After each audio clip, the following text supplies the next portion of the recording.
নমস্কার বন্ধুরা, আমি সুতৃষ্ণা। আজকের রেসিপি দারুণ স্বাদের ঝাল পাটিসাপটা। এখানে নিয়ে নিয়েছি 2 কাপ সুজিটাকে ধুয়ে নিয়ে 1 কাপ জল দিয়ে ভিজিয়ে রেখে দেবো।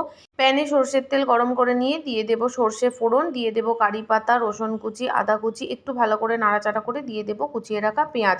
পেঁয়াজটা একটু ভাজা হলে দিয়ে দেবো স্বাদ মতো নুন, হলুদ আর লঙ্কার গুঁড়ো।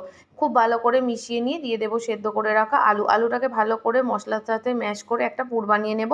এবার ভিজিয়ে রাখা সুজির মধ্যে দিয়ে দেবো 3 চামচ ময়দা, কাঁচা লঙ্কা কুচি, পেঁয়াজ কুচি, একটা ডিম আর পরিমাণ মতো নুন। এবার একটা পাতলা ব্যাটার বানিয়ে নিয়েছি, সামান্য জলও দিয়েছিলাম। এবার চাটুটা গরম করে নিয়ে সামান্য একটু তেল চারিদিকে লাগিয়ে দিয়ে 2 হাতা ব্যাটার দিয়ে ছড়িয়ে দিয়েছি গোল করে। এবার উল্টে দিয়ে আলুর পুর দিয়ে দেব। তারপর আমি যেভাবে দেখাচ্ছি ঠিক এইভাবে একটা পাটিসাপটা শেপ দিয়ে নেব। তৈরি সুজির ঝাল পাটিসাপটা। আমি আপনাদেরকে আরও একটা বানিয়ে দেখাচ্ছি বন্ধুরা। রেসিপিটা যদি আপনাদের ভালো লেগে থাকে তাহলে অবশ্যই চ্যানেলটা লাইক, কমেন্ট, সাবস্ক্রাইব এবং শেয়ার করে পাশে থাকবেন।